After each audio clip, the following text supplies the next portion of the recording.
Hello and welcome to another shipbuilding video from the Cardboard Dungeon. My name is Pat, and today I'm going to walk you through a build for everyone's favorite expanded universe Rogue Squadron pilot turned Jedi Knight, Corran Horn. He's a pilot for the powerful but expensive E-Wing starfighter. If you want the lowdown on this ship from X-Wing's Wave 4 releases, be sure to check out our E-Wing expansion review on the YouTube channel. Corran Horn has a base cost of 35 points, which is extremely high for a small ship in this game. He has a pilot skill of 8 and a very powerful ability. After the combat phase is finished, he can make an additional attack, but then he cannot attack at all during the following round.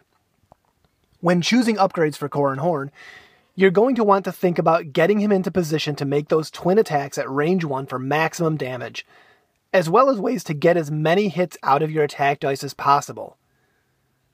Now, before I get into the build for this video, I have to give a shout out to a few upgrades that I'm not using, but which work great for just about any Corran Horn build.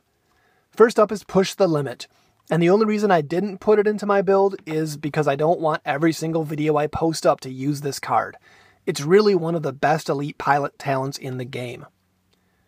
Next is everyone's favorite Astromech droid and the real hero of the Star Wars movies, R2-D2. E-Wings have a shield value of 3 as well as several green maneuvers, so R2's shield regenerating powers work fantastic with this ship. Finally, the popular Advanced Sensors allows you to perform your actions before revealing your maneuver dial, and it works well for Corran Horn to get him into optimal attack positioning.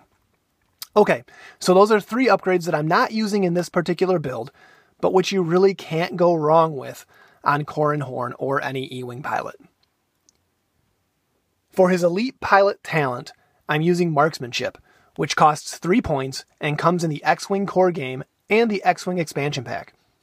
It works like a sort of upgraded focus action. When attacking, you can convert one focus result into a critical hit, and any additional focus results into normal hits. The important thing, though, and the reason why I'm using this upgrade with Corran Horn, is that it doesn't require spending a focus token to activate, which means that it will work on both of Horn's attack rolls when he uses his ability. Next up is Fire Control System, a 2-point systems upgrade that comes in the B-Wing and TIE Phantom expansions. After making an attack, you get a free target lock on the defender, which of course means that Corran Horn's second attack will benefit from that target lock. R2-F2 is an Astromech droid that comes in the X-Wing core game and costs 3 points. As an action, he lets you increase your agility value by 1 until the end of the round. This is useful for situations where you might take heavy fire, as well as for the rounds when Corran can't attack and is simply trying to stay out of trouble and reposition for the next round. Finally, the experimental interface modification works a lot like Push the Limit, except the extra action it gives you must come from an upgrade card. Since this build has 2 such cards, Marksmanship and R2-F2, you've got solid options for taking a second action every round. Like Push the Limit, when you use experimental interface, you also take a stress token. Okay, so this build for Corran Horn costs 46 points, and that's its major weakness. It's as expensive as Han Solo to put into your squadron, and it only takes 5 hits to destroy, as opposed to the YT-1300's total hull and shield value of 13. Corran Horn is certainly a great pilot, and the E-Wing is a powerful ship, but it's going to be a prime target for your opponent.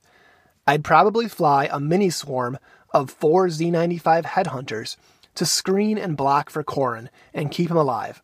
Corran's ability lets him make potentially devastating double attacks every other round, which can easily turn the tide of any battle. At range 1, he could potentially take out any small ship in the game with his double attack, as well as put big damage on large ships. Thanks for watching the Cardboard Dungeon's X-Wing shipbuilding reviews. If there's a ship or pilot you'd like to see included in this series, put it in the comments below and I'll make it happen. See you next time.